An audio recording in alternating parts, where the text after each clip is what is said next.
Hey, what's going on, you guys? It's Aces High. Today we are moving into some more Roman series. We're going to be talking about the Fall of Pompey. So I mentioned yesterday that I was thinking about switching over to Kings and Generals for the rest of the Civil War because there's so many battles, and I've been told by a couple people that Kings and Generals just have better war graphics and just things like that. But I was actually kind of blown away by the comments. I had one or two comments that actually gave me some videos that said, "Hey, yeah, go watch this one next by Kings in General. This will pick up right where you left off." But I had many, many comments that said, "Well, no, if I were you, I would stick with Historia Civilis." Because, and then they listed a number of reasons. Basically, the gist is Kings in General, they have better graphics. They do. But Historia Civilis goes into detail more. It brings up the politics. You really get to know the people a little bit more. And I think that's just far more important to understanding the Roman history. So even though I said I'm switching to Kings in General, I don't think I'm gonna. I think I'm gonna stick with Historia Civilis. That being said, today's video is the Fall of Pompey. It's the next one, 48 BC. And yeah, if you guys are new to the channel, hit that like button, hit that sub button. I'm gonna sit back, I'm gonna shut up, go grab yourself a drink, and let's get started.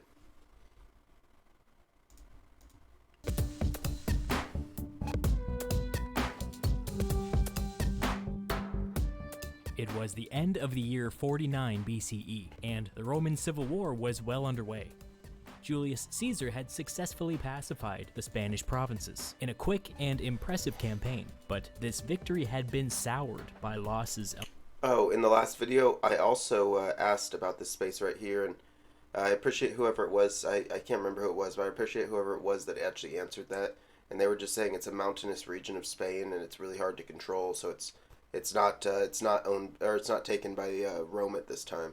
It's still the territory of many smaller tribes. Elsewhere. At least 3.5 legions had been destroyed in North Africa and Illyricum while he was gone. These defeats were humiliating, and Caesar couldn't afford any more losses like this.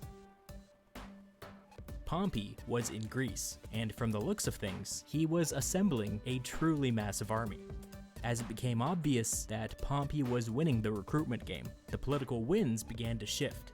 Many senators who had previously voiced their neutrality decided to openly side with Pompey. Cicero remained torn. In his opinion, when it came to an utter disregard for the law, Caesar and Pompey were two peas in a pod. Cicero privately confessed his fear that no matter who won the war, a military dictatorship seemed the likeliest outcome. After months of uncertainty, Cicero eventually convinced himself that if there was to be a military dictatorship, it would be better if it had the nominal support of the Senate. That way, whenever politics returned to normal, the Senate would be well positioned to pick up the pieces. Oh, so now that a lot of those senators left to go with Pompey, he ended up, I'm guessing Cicero's going to side with Pompey then. Cicero reluctantly decided to join Pompey and the Senate in Greece.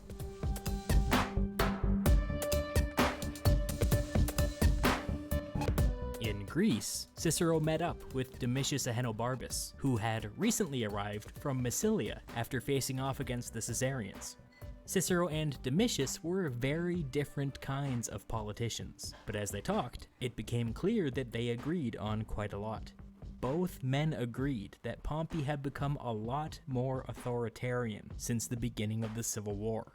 It seems that Cicero's fears of a military dictatorship were entirely justified. Cicero and Domitius agreed to try to curb this behavior going forward. While Pompey and the Senate were continuing to gather strength in the east, Caesar returned to Rome, where he immediately faced a serious problem. Caesar didn't have the support of the Senate, so he needed every scrap of legitimacy he could find. Occupying the capital city had helped a lot in this regard, but now, basic Roman politics were starting to get in the way. See, by custom, that year's consuls were supposed to supervise the election of next year's consuls.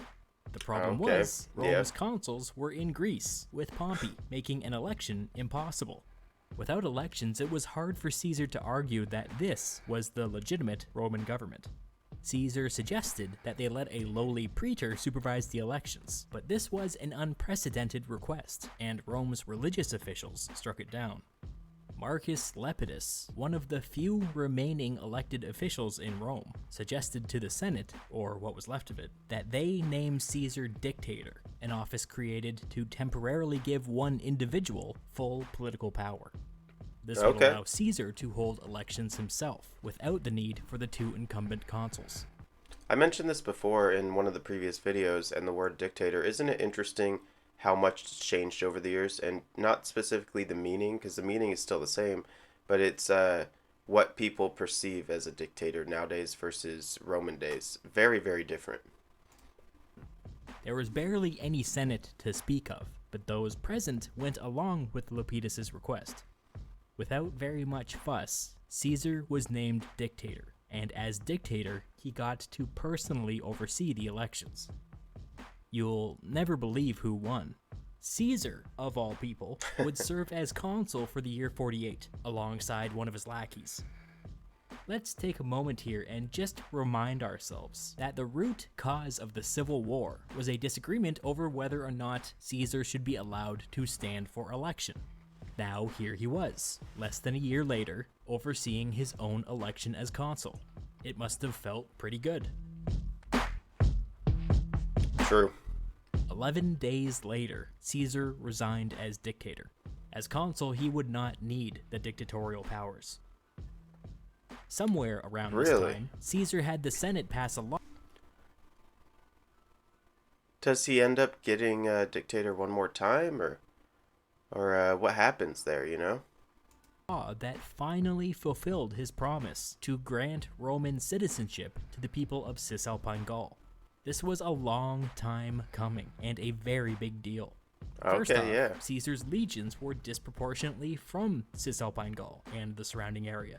As you can imagine, they loved the fact that their families and friends had all just been granted citizenship. Any concerns that Caesar had about the loyalty of his legions could be put to bed for the time being. Right, especially considering the Ninth Legion had a mutiny or a revolt or whatever not too long ago. I think it was last episode or episode before. Secondly, with the passage of this law, Caesar created a whole new voting bloc that was singularly loyal to him. He would have the power to swing elections for decades to come. Okay. That's smart. With domestic politics under control, it was time to continue the Civil War. But there was a problem. Italy was under blockade. The land route through Illyricum passed through a mountain range, which was controlled by the Pompeians, so going that way wasn't really an option. Caesar needed to figure out how to break the blockade. There was another problem. Caesar had just enough ships to transport half of his army at a time. This meant that he didn't just need to break the blockade once, he had to break it 3 times. Greece, Italy, then Greece again. To make matters worse, Caesar's old enemy Bibulus was in charge of the blockade. There was no way this dude was going to back down. The Caesarians were just going to have to go for it. Caesar officially became consul on January 1st of the year 48. 3 days later, he set sail. It had been almost exactly 1 year since he crossed the Rubicon. Okay. Bibulus was not. I mean, think about everything he's done in that 1 year. That's actually really, really impressive. He crossed the Rubicon, he took Rome, he took Italy, he took the Spanish provinces. Not prepared He killed for it. a winter crossing, and for good reason. Winter crossings were extremely dangerous. At this point in the year, Bibulus had most of his ships safely in harbor. But Caesar knew something that Bibulus didn't. This wasn't a winter crossing. This was an autumn crossing. The Roman calendar drifted every year, and it was somebody's job to come along every once in a while and manually fix it. Whose job was this? The Pontifex Maximus, who... It drifted every year? How many months did they have? Is it just that... Was it just that all 12... Maybe they had 12... Yeah, I don't know. 2, 3. I mean, I guess, did they add July based off Julius Caesar? and August based off Augustus, but did they not have those months before? I thought they just renamed them. Did they only have 10 months at the time? Was the Pontifex Maximus Julius Caesar? Why hadn't he fixed it? He'd been out of the country for a decade. At this point, the calendar was so broken that it said early January, but it felt more like early October.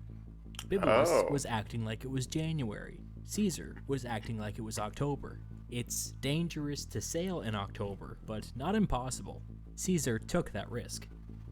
The first half of Caesar's army made the crossing without incident.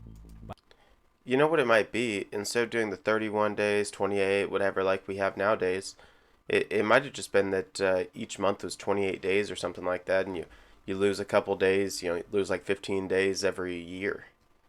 I'm not sure. I'd love to find out about that. If one of you guys know, let me know the changes with the calendar. By the time the empty ships were on their way back to Italy, Bibulus discovered what was going on and mobilized the fleet. Most of Caesar's ships were able to make it back just in time for Bibulus's blockade to snap shut behind them. This was not how it was supposed to go. Caesar was cut off. This could go really, really bad.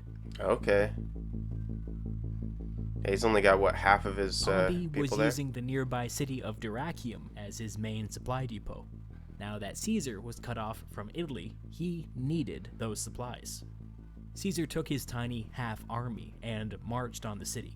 Pompey immediately responded and moved to intercept him. This was not the ideal time for a decisive confrontation. When Caesar heard that Pompey was coming, he withdrew to the south and found a good defensive position near a river. In time, Pompey's army showed up and encamped on the opposite side of the river. Pompey didn't want to attack a defensive position, and Caesar didn't want to give up a defensive position, so the two armies just stared at each other. Here's the problem, though. Pompey's got supplies right now. But actually, I guess Caesar's standing between them, but you could go around, The Caesarian army, they can be starved out. They're going to run out of supplies.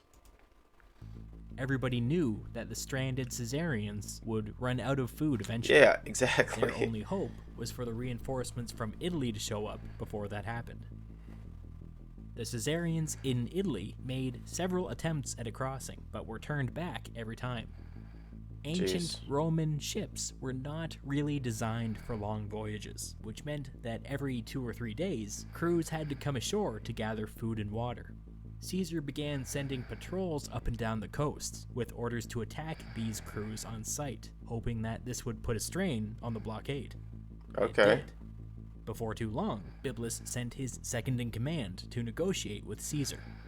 His terms were this: please allow us to come ashore and resupply. Caesar was like, in exchange for what? Bibulus's man was like, what? Caesar was like, what will you give me if I do that? Bibulus's man was like, I'm not authorized to give you anything. Caesar was like, what do you think negotiations are? Bibulus's man was like, what? Caesar was like, get out of here. And then Bibulus dropped dead, entering the history books as the patron saint of idiotic politicians. What the hell? How'd he die? Just old age? Would he die of a disease? How the hell did he die? I mean, I just made that up, but that should definitely be a thing. The Bibulus Award? Anybody? That one's a freebie. Weeks and then months passed, and still no reinforcements from Italy. The Caesarian half-army was stranded for the entire actual winter. In the actual spring, the ships finally slipped past the blockade and delivered the reinforcements.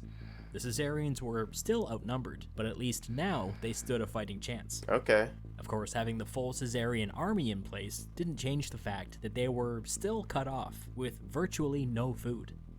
Caesar now attempted to goad Pompey into battle, but Pompey refused. He knew that Caesar's supply problem was only getting worse, and that the longer he waited, the stronger his hand would become. Caesar then surprised Pompey by abruptly marching away and making a beeline for the supply depot at Dyrrhachium. The Caesarians encamped on a hill just outside the city, with the Pompeians hot on their heels. Caesar had the better position, but he was also in a bit of a bind. he needed to control the hill, and he also needed to seize the supply depot. Right. If he attacked the city, the Pompeians would attack the hill. If he didn't attack the city, his army would starve. In fact, the situation was getting so bad that around this time the Caesarians were reduced to eating animal feed. Oh my So god. Caesar needed to somehow discourage the Pompeians from attacking the hill. He What are those, 3 lines of walls or 3 trenches? ordered his men to begin building a wall. Okay. Pompey was like, that's an amazing idea. His whole plan was to starve the Caesarians into submission, so he began building his own wall to prevent them from escaping.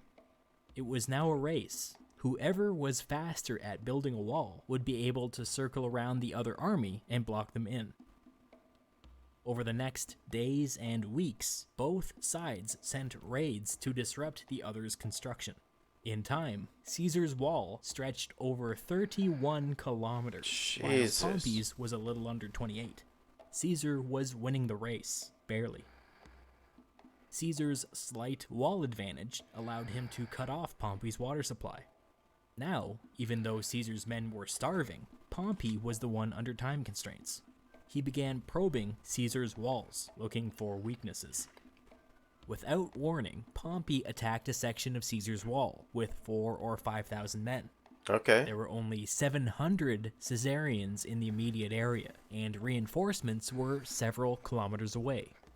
These 700 Caesarians fought ferociously, and we are told that literally every one of them had sustained an injury by the time the reinforcements got there. Oh, Yet wow. somehow, they held on to the wall. The Pompeians pulled I mean, that really just shows you how much of a difference a wall or a type of defense can make, you know? back.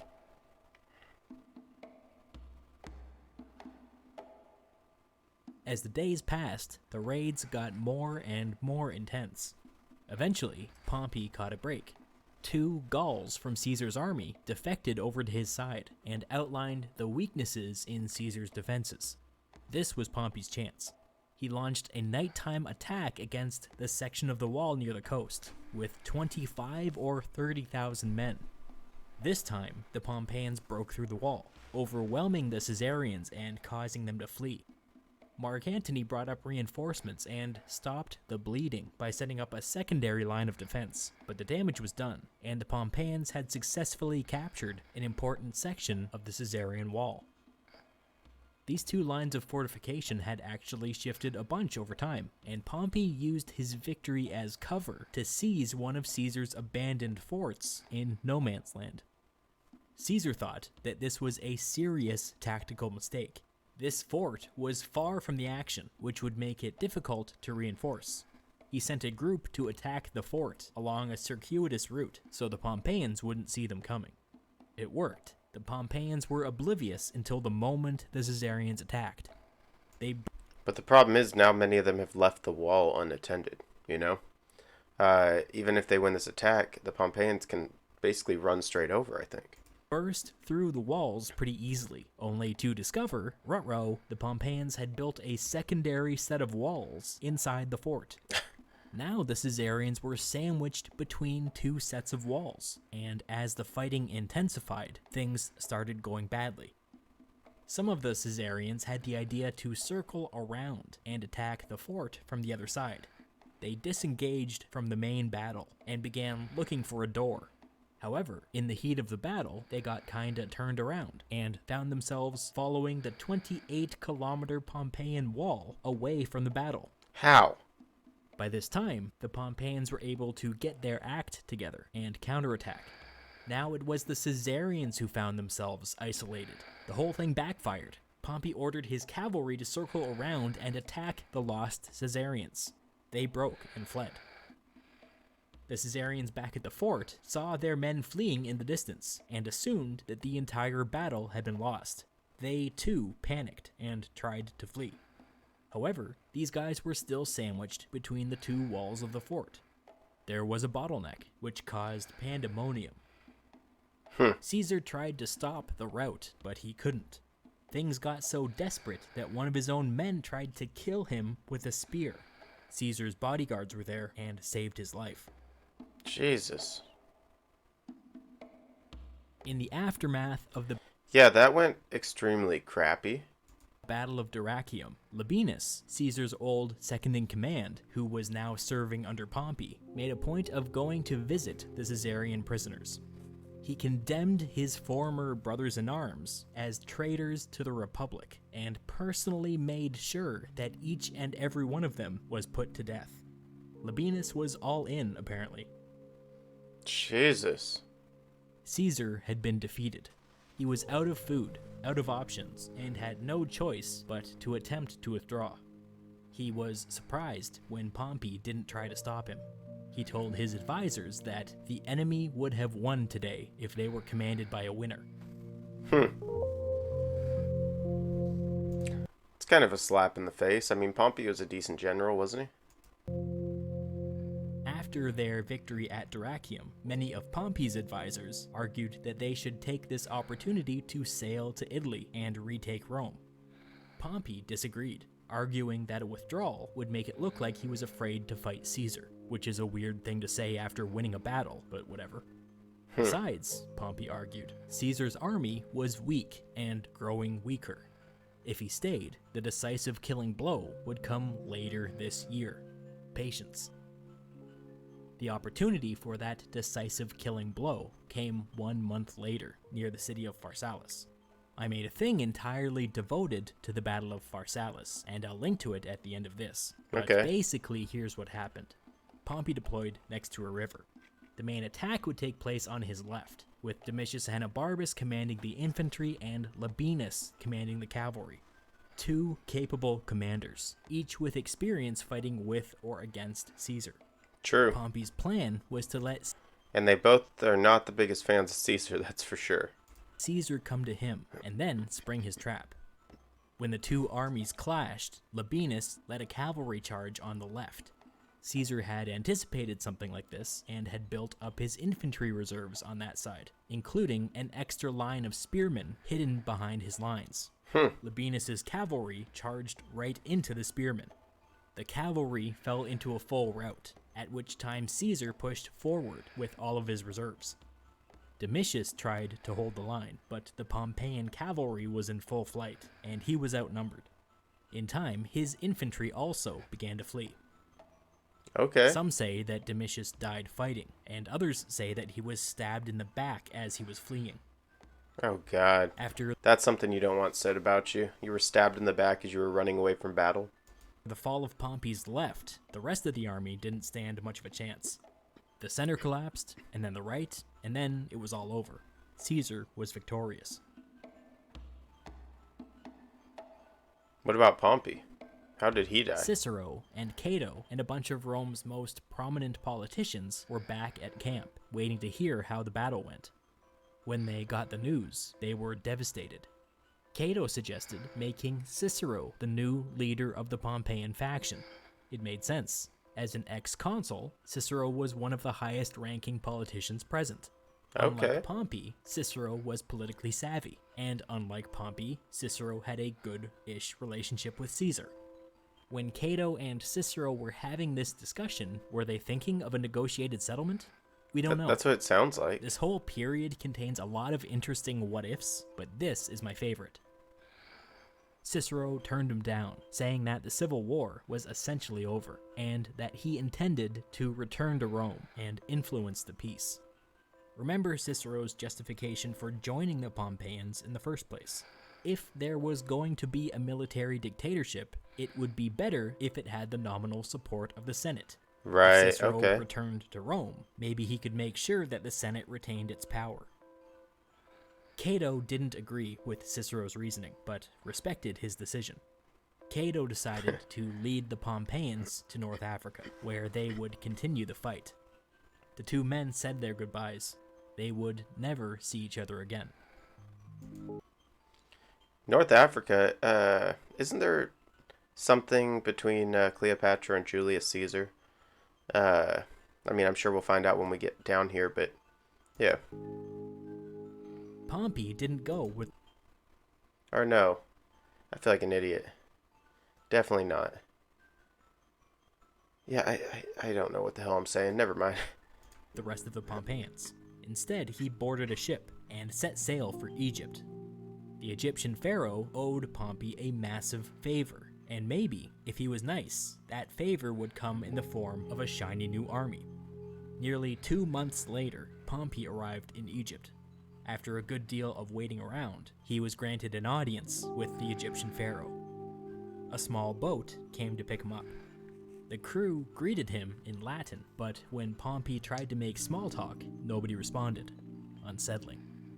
When the boat hit the shore, I wonder if that's because they don't actually know Latin, but they learned a few greetings just as a customary, or it's a courtesy. I mean, Pompey stood up.